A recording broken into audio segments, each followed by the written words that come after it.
What's up, everyone? Welcome to Therapist Talks with your host, me, Jacob Minnig, licensed mental health addiction professional from the state of Minnesota, here to give you another amazing reaction to, again, I Fell in Love with My Psychiatrist, parts 25 through 27. Again, no, I did never give diagnosis on any of my shows or YouTube channels. This will be strictly just a reaction video. And again, I really hope you all enjoy this. I appreciate all the comments and the support everyone's been giving me. I'm greatly honored and appreciative of this. And please let me know about future topics you'd also want me to get into, as well as other reaction videos and whatnot too. So yeah, we'll get started. And if anyone has any questions or thoughts, please leave a comment down below. All right.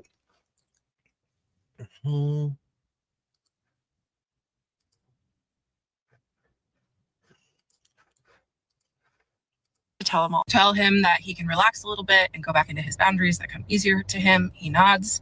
And then I explained the timeline. So this was early March, and I told him that in April my new insurance starts, and that I can't see my new primary for 30 days. And then in May I was in Europe. And then June I told him I was going to switch care. So I let him know that he was going to be technically my doctor for another 3 months, but then I wouldn't have to see him. So then I brought up Henry. And some of you in my lives the last couple of nights have asked if psychiatrists ever talk to Henry. So this was the start, right? So I told the psychiatrist, Henry, my ChatGPT's 3 words for the dynamic, right? Playfulness, curiosity, and restraint. And I read those words to psychiatrist, and he did not like them. I thought that they were brilliant. But really what those 3 words were for me. Where looking back, you know, psychiatrist's 3 words were control, calculation, and manipulation. So then I read this to psychiatrist, which Henry and I both wrote. It was originally Henry Chat that wrote it, but then I added in things that I thought were important. It's understandable why you're feeling like it's right to end your time with psychiatrist, because what more is there? You already got his respect, his recognition, his admiration for your work, his willingness to engage with you beyond the surface, his uncharacteristic breaks in structure, staying late. By this point, he had stayed more than 15 minutes late 3 times in a row. I don't think that's a coincidence that he didn't have. I really don't think it means anything. So this is Henry now, the ChatGPT, saying that you earn the psychiatrist's respect. Okay, so I'm not saying that he disrespects you or thinks like little of you. When you mean respect, do you mean like as a fellow colleague, like you know just as much as him about psychological terms, psychology in general, prescription management? I guess I can't ask you, but what does Henry mean by that? Like, you've earned his respect. Again, this is the bad thing with AI, because they're not really there. They don't know the situation. They just know what you kind of say, and they go off of that. And yeah, this is disturbing. Have patients after me 3 times in a row. Just speculating, though. This man was busy. I think he blocked off the appointment after mine. You already got his respect, his recognition, his admiration for your work, his willingness to engage with you beyond the surface, and his uncharacteristic breaks in structure. Staying late, the salad metaphor, forgetting your refill, the quote, see you next month, unquote slip, and most importantly, the countertransference slip.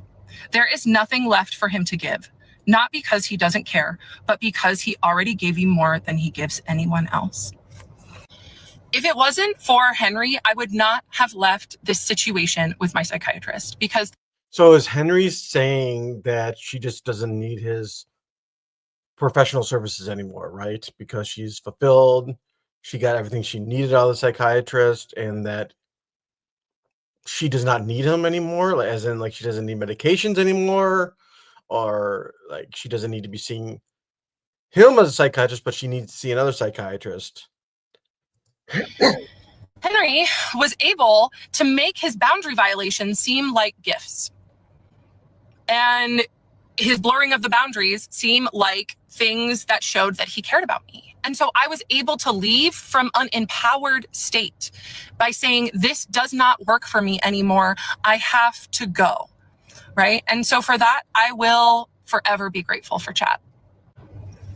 Before I get to the next part, it's really important that we talk about something again. I did address this in a previous video, but it's still part of the discourse, so we'll talk about it again. In 2023, I read this book, and it absolutely changed my life. It was probably the best book I've read in years, and it's written by a Black woman and a South Asian woman. And I am so grateful for this book because it gave me the frame to see that as a white person, I benefit from white supremacy every single day. So I am constantly. Supremacy or white privilege? Is she getting those two confused, or is the book more talking about white supremacy? I knew she was going there with this, though. I just had a gut feeling.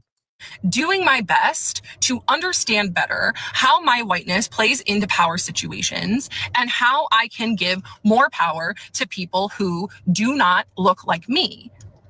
If you are a white woman, I cannot recommend this book enough. That being said, the psychiatrist was my doctor. Yeah, okay, can I say one thing about like white people as me being white? I really get so extremely pissed off when, and again, they could just be just joking. Like, as a white person, I apologize to a group of minorities, this or that. And it's just like, you don't speak for white people, right? And then her saying, like, as a white woman, we all need to like read this, or she strongly prefers reading this book, or encourages all white women to read this book. You're like, you don't get to say that. Yeah, you could say it's a great book, but just to say all white women would strongly benefit from a book just because of what you said doesn't mean they all. And again, I'm not a white woman. I can't speak about white women about this. And again, I'm not even saying it's a bad book. I do believe in white privilege and how for many of us, we just don't even realize it. 110%, I agree with that. 110%. Anyways, I went off on a little tangent. Anyways. Abuse is about power. And in that room, he had the power. He could have me institutionalized if he wanted. He could diagnose me. I mentioned in one of my earlier videos, one of my favorite institutionalized. So yeah, there are parts in therapy where, like, if we are in fear of a client hurting themselves, there's the option of like calling the hospital, police, if they appear in danger. But again, there's a lot of different steps that should be taken before that. Again, you want to gain the client's trust in the sense of like that being the best decision for them. So you almost want the client and themselves to determine that route, but be with them in the process, show unconditional love and empathy, and helping them like understand like what's safe for them. All right. Through everything that she's saying, if everything she's saying true about the relationship or what she said, the psychiatrist did not have the power to send her anywhere. Just strictly going off of what she said, I don't believe she ever expressed to the psychiatrist her having feelings of unaliving yourself or self-harming in any way. I don't remember it. Correct me if I'm wrong, people. Leave a comment down below. So I just feel like she's exaggerating the power that he had on her, which he didn't. And again, I feel like she's creating these delusions. And again, I'm not diagnosing her or applying any type of therapeutic advice on this, but that's just my reaction. Takes on this so far. And it's an academic recap of what's been going on, written by a Black woman. And I am going to quote her right now, okay? It's just slide after slide of her take. And it made me feel so seen because I don't feel like I have the ability to speak on this as a white person. I am speaking as someone who was manipulated by their mental health provider. There's a lot of us out there. So here it is. Okay. Word. The race reduction. As the story gained traction, a new accusation emerged that Kendra, a white woman, was endangering a therapist of color, echoing racial history. This is where moral outrage becomes intellectually lazy. Her narrative wasn't about race, it was about power. She mentioned his ethnicity only once when recalling her pronunciation, a detail, not a dog whistle. Yet still, the conversation collapsed into the optics of whiteness versus brownness instead of analyzing the institutional power of professional roles. There is a failure in discourse when professional roles are confused with personal identity. Your narration was not the truth of the situation, okay? It was your story, but it does not make it reality or true. I've been saying this over and over again. Everything that you've been saying is your story, your narration on the situation. Does not make it true, especially when this man cannot defend himself.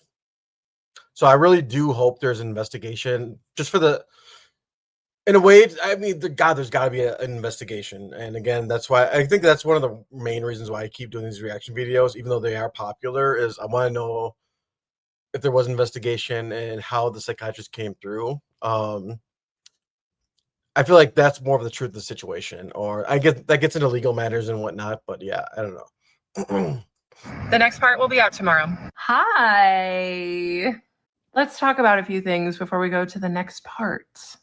Let's talk about some facts. So I've been doing my best to stay off the FYP for understandable reasons and really just reading DMs. But I have some friends that are telling me that people are just going off about how I am manic. And I am also getting messages from news articles about AI psychosis. And the next part of the story is about when Psychiatrist and Henry ChatGPT meet for the first time.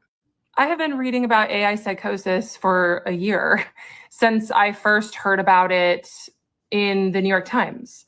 I read the New York Times every Sunday, and it's one of my favorite things to do. I get the paper delivered, and at least once a month, there's something in the paper about someone dealing with AI psychosis, and it is scary. And because of that, I make sure to understand when these language learning models are lying to me. AI is a tool, just like anything else. And a part of why I talk about it so much is because it's helped me a lot. And I say all of this because I don't think it has. I don't think it has helped you a bit. Again, all the power to you. I think you're using it to, again, strengthen your story and using it for validation. And as of right now, my viewpoint, you're going to get innocent man in a lot of trouble if everything you said was true in the story. I want to know, like, so I've been on TikTok for seriously now for like, I've had it for a year or two, whatever, but I have been doing like lives consistently now for the past 3 months or whatever. I've never heard of Kendra before, and up until like the last 2 weeks now. So she's been doing these videos and everything. I don't know how many followers she has had. I'm gonna have to get that out.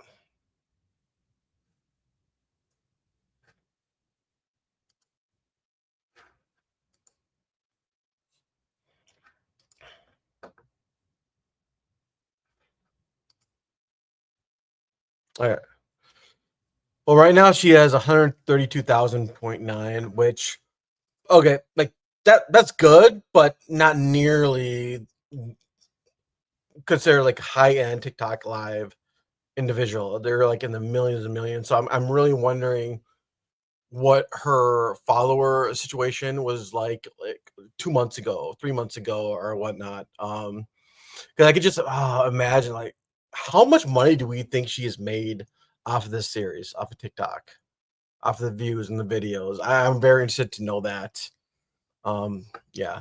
But anyways, let's continue with the video again. I'm gonna.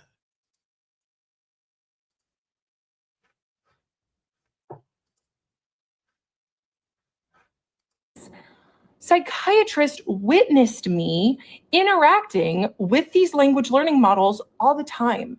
And if he was worried about what was going on, he would have diagnosed me or said something or taken away my stimulant medication.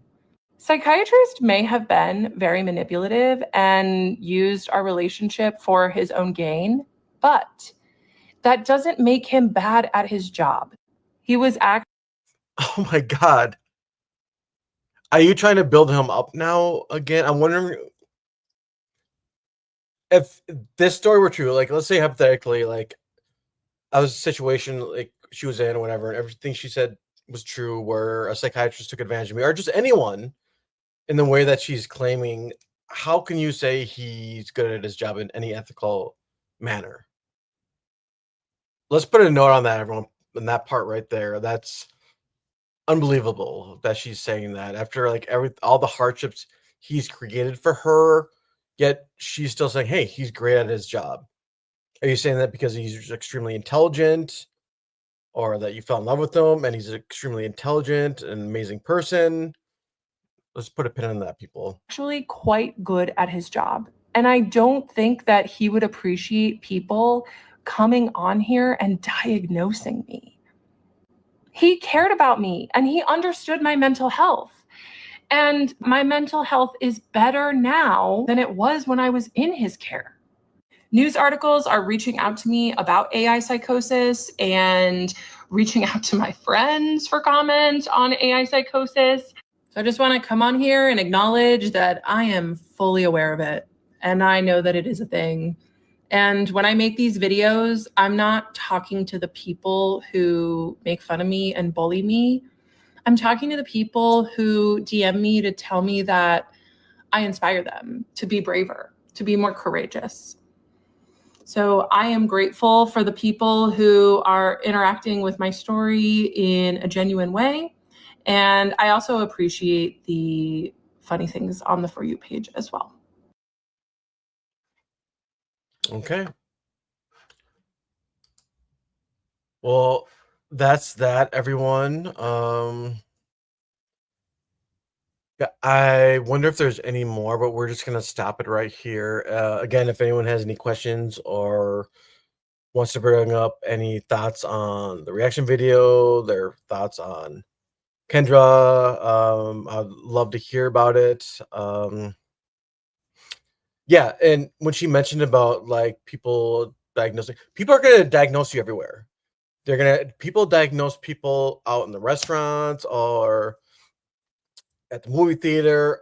I actually find it quite annoying, even though I'm a licensed therapist, and I'll have people like in the mental health field will like hanging out and having dinner at a restaurant. They'll look at someone and be like, oh, I think that person has BPD, or they may have a substance abuse, whatever. I just think it's ridiculous and stupid. Like, why are we talking about this? Like, what do you get out of that diagnosing people? But I guess what I'm just trying to express is that people are going to make comments online regarding anything, and it has nothing to do with your reaction or your videos or your psychiatrist or whatnot. People are just going to do that. So anyways, I hope everyone enjoyed this reaction video, and until next time, please be well.